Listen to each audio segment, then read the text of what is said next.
So we had cultures coming from Poland, from Eastern Europe, from Australia, from China, from Canada, from America, from South America.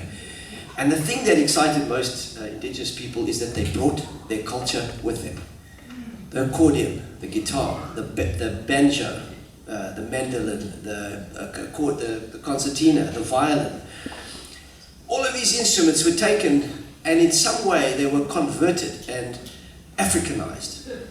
And when I first saw Zulu street music when I was 14 and 15, I was amazed because the guitar was tuned differently, it was played differently, a different set of ideas around what you're supposed to do with it when you compose music. And I went on a journey to discover that, and the concertina as well. Amongst the Zulu, this group was called the Amatata. They were people who had left the traditional control of their chiefs in the chief areas and found farms with absentee landlords. And they found this free space. And what they did is they gave the farmers 6 months rent in labor. They worked for the farmer. And 6 months of the year they went to the city and worked for hard cash. And so they had a feet in two worlds. They liked certain things about the modern urban life, but they didn't want to become urbanized to that extent. And they were looking for a third way.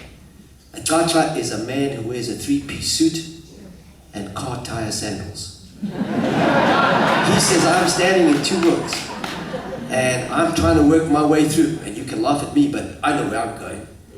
He's the guy who joins the Christian church. He's a little bit interested in the gospel, but he loves the Wesleyan hymn.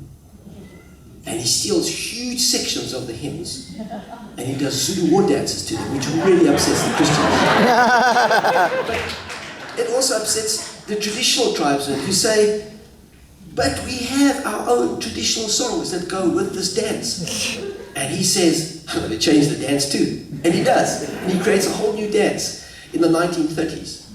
So the Gaja also introduced curry into the Zulu cuisine and many other spices that he landed up finding. He also supplemented and augmented all the traditional beadwork with things like tiny bicycle reflectors. And he would put them in, mixed in with the beadwork.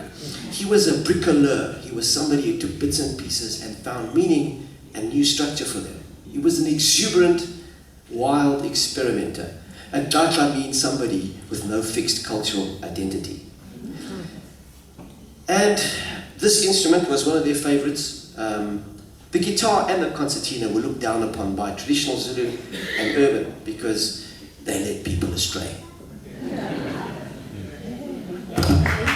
This guy was given the name by the Christians Izimbabwe's Satan, Satan's ribcage. Wow. Because it's like a little breathing animal.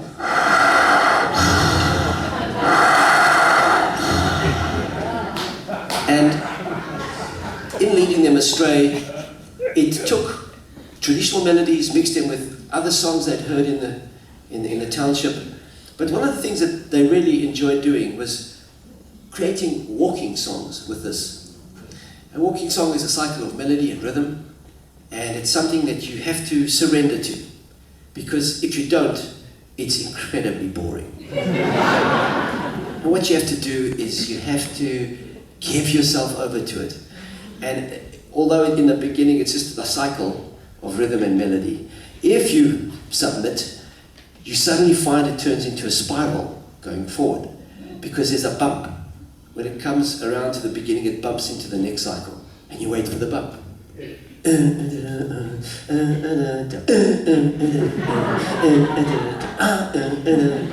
Like that. So this song is based on that tradition. It's called Emma Longe.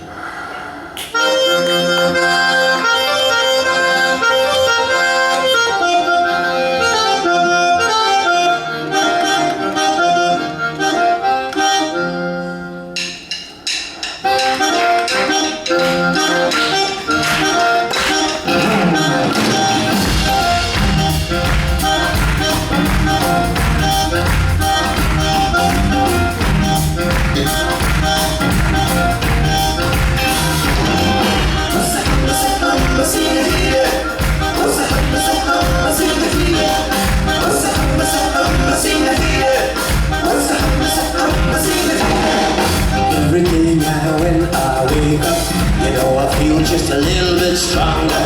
Still my coffee with the promise I'll find you, although I know the road is much longer.